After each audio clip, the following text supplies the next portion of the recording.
And hello and welcome to the Hobby Desk. This is John Foster here. Today we're going to start the awesome Holiday Buggy, the 2010 re-release of course, on the DTO2 chassis. If you're new to this hobby, then I strongly advise you to take a read of the manual and go through as much detail as you can so that you understand how to install all the components into this car. This is a very good beginner's car, so if you're not used to building Tamiya RC cars, this is a great kit to get started with. All very clearly laid out, very nice instructions, everything to scale as well. All your screws are all laid to scale, 1:1. Perfect kit for the beginner. Tamiya also give you kind of a guide, a suggested colour scheme for the painting of the other components that go onto the body. Bear in mind, this particular body is a blue resin body.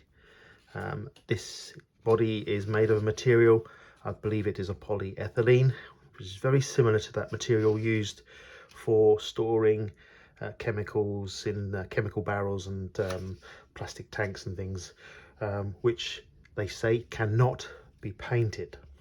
So you'll have a colour choice of blue, but we may see about that at a later stage, see what we can do. There are some tools that they also suggest you use, but I've got my trusty Tamiya toolkit, which I've been using on all my models. These are the right screwdrivers and hex drivers and such like. If you're going to build these and maintain these, I strongly recommend getting a set similar to this, because these are the correct Japanese industrial standard screwdrivers. So have that ready, and of course gone through the front pages here, ready to start our build. It mentions about charging the battery for step 1, and of course bag A. We're going to open this bag A and just get yourself a plastic tub of some kind. This is just a recycled plastic tub, so you can empty the components inside there, so you don't lose them as you're going through the build process. So let's start. Step 1, charge the battery. We'll come back to that. So the first tip, as you open up your bag A contents, pop that into a tray so you don't lose the components. Put it to the side. Separated out the plastic bearings, so you'll get these little plastic bearings. They're 1150 size.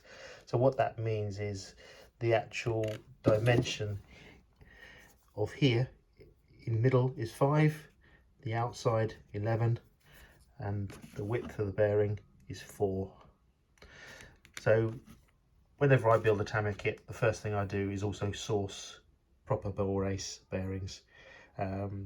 Get these from many of your hobby outlets, so I recommend changing all the plastic ones for the correct size bearings. Some of these are metal. You could also have the rubber shielded ones for on the wheel axles if you wish. So pop yourself those. So that's the first upgrade to the kit. So a quick tip for cutting the components off your component tree. So this was sitting on your component tree. This was sitting like this on here. All you do is you use a pair of straight cutters and you snip away. This plastic is different and reasonable. Some of plastics are smaller, so you take your components off, and then I tend to take the components off by leaving, you can see here, it leaves quite a little bit of the plastic flashing still left, like here for example, and here. Okay, now there's a reason why I do that.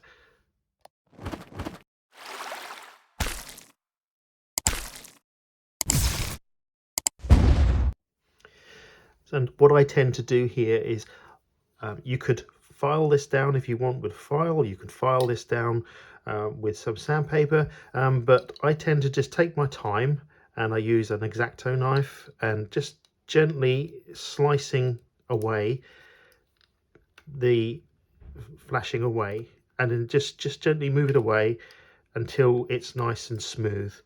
And you can make sure you cut away from yourself. So if you're holding the component, just gently push with your here and push away from you, and then that makes it so it's nice and flush and nice and neat. And I tend to do that with all the components, so I'm going to go and do that now with the rest of these components, get these nice and flush and nice and smooth just by trimming it off bit by bit. It takes a bit more time, but it makes the model look better and perform better, and it's doing the job right. So let's gather our components together for step 2. So we need our C3, which is of the C tree. We need our D1s, which are these guys here, from our D tree. You can tell by the shape. And we need our E1s, which are these two guys here. And just pay particular attention, as there is a little triangle here that the drawing is referring to make sure you get the right direction. So the triangle there facing forward. Okay, and we need our BA4s. These are our 3x46mm screw pins, and we need our BA5s, which is our 3x32mm screw pins. And they are 1-to-1 scale on the drawing, so you can offer them up to make sure you've got the right ones. So we have our components. Let's put step 2 together. Right, so let's get this underway. So we're going to take our D1 component and our C3 component. Make sure the orientation is correct. You can tell where these are facing forwards as per the drawing here. We're going to then take the longer of the screw pins. These are the 3x46mm ones. Pop that through the front. Collect the hole. Make sure it goes all the way through, and then you've got the screw thread here. Take your screwdriver and screw that so it's nipped up. Okay, same again with the other side.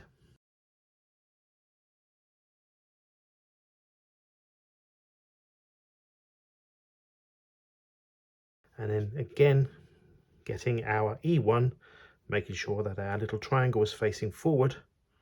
Collect the top one, which is here, and then we're going to use the smaller of the screw pin. This is going to be the 3x32mm one. Pop that on there, collect the hole, and again screw in place.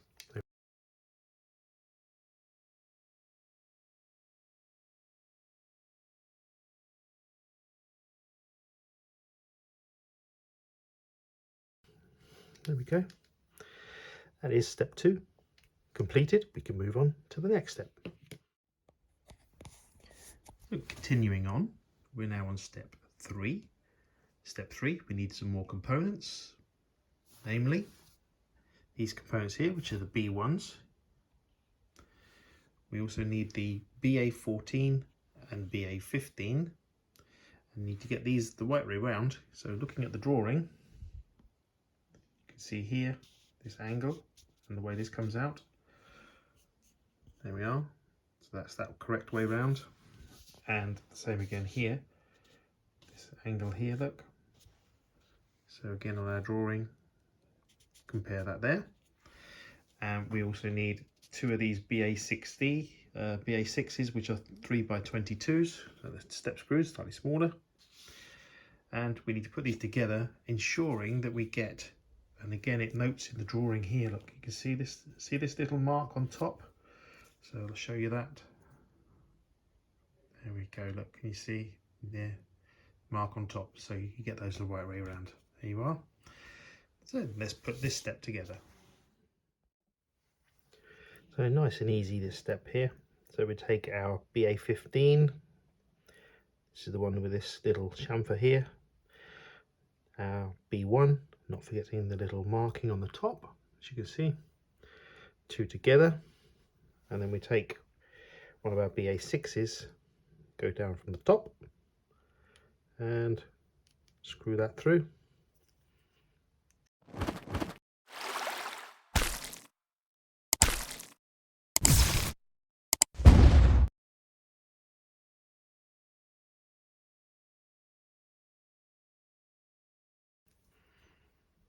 There we have it. Okay, same again on the other side.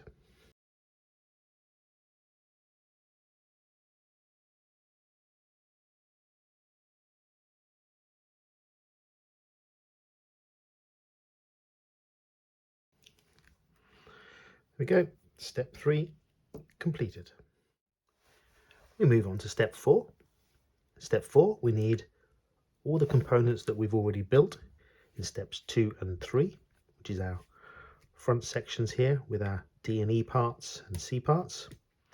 We need our front axles, which we've built up in step 3. We need a M9, which is the front bumper, again gently cutting that off the tree. We also need BA6, which is our 3x22mm step screws. That's these 4 guys here. And we need the BA8s, which are the 3x10mm self-tapping screws, which are these guys here. Got all our components. I'm going to put this together. Basically, we're putting our axles into our arms that come out and placing the bumper underneath the whole of the assembly. I'll show you how we do this. So let's take our upper arm and lower arm for our front suspension system and take our axle components, place one of those in the bottom section, slide that in, take one of your BA6, which is your 3x22mm screw pins, screw that from the front like that. Then take the top section, same screw pin, and again through the top. There we go. And then we do the same again on the other side.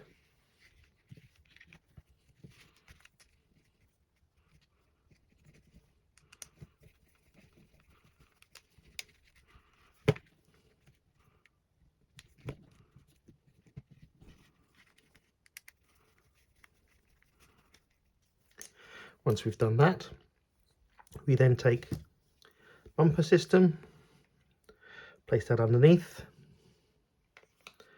and we've got to collect 4 screws here, and that sits like that, and you collect the screws. It'll only go one way, it'll only sit in one way, and you collect the nearest screws.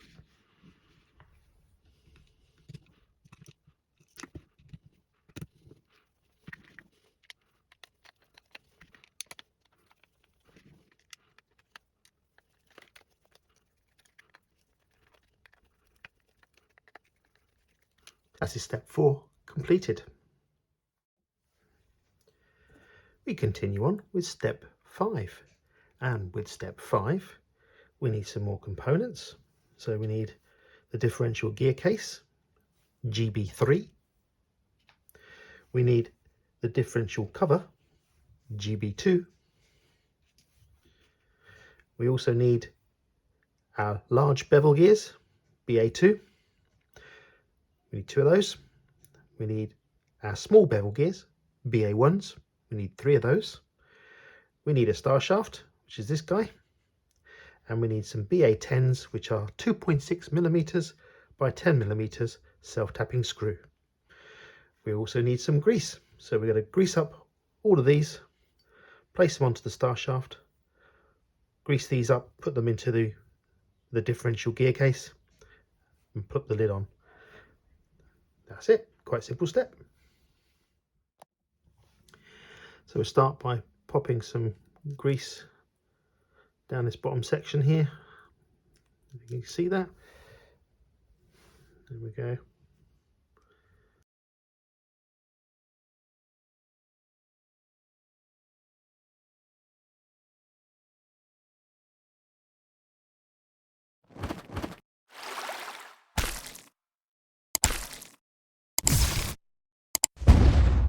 So then we take our large bevel gear and we pop some grease on that too.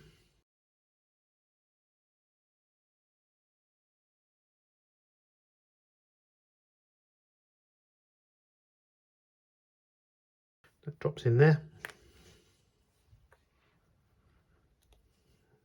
While we're there, we'll stick some grease on him too.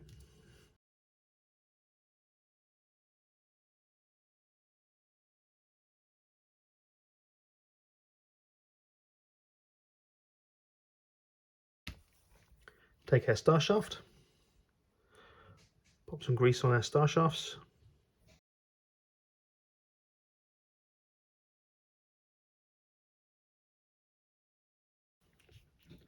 Take our small bevel gears, like that.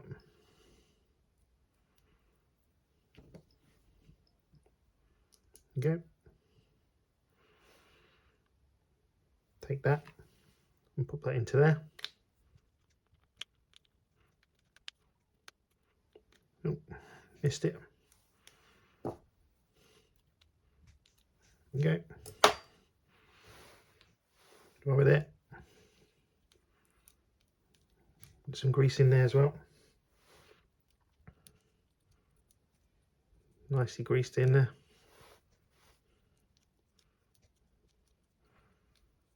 Okay.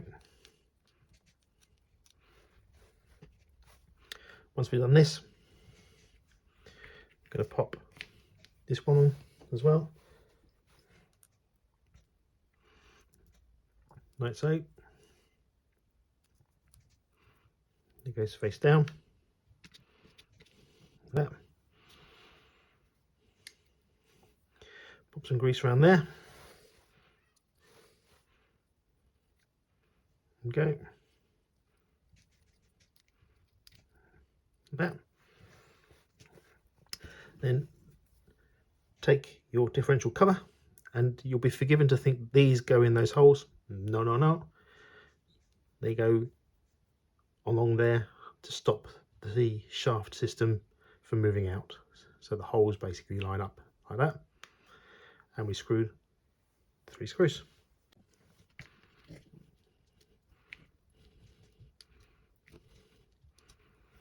Take a small screwdriver and tighten those up.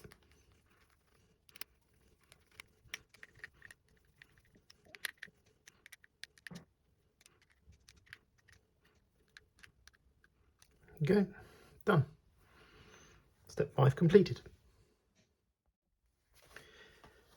We're now on step 6. Step 6, quite a straightforward step.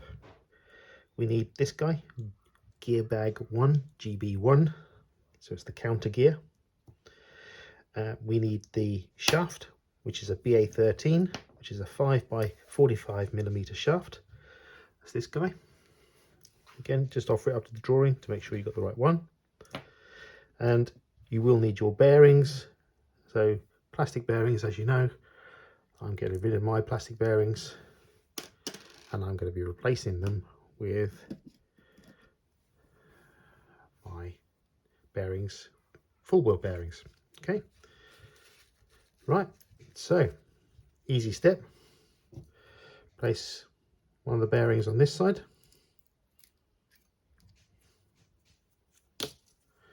like that. Place one of the bearings on this side, just slots in like that. Take your shaft, goes down the middle like that. Then your A1 component, pop your A1 component, and we're going to slot it over this slot up here. So just so I can get that in there and shot like that. That's ready. There you go. And then we're going to grease these up. Okay, put a bit of grease on them. That's it. Step 6 completed.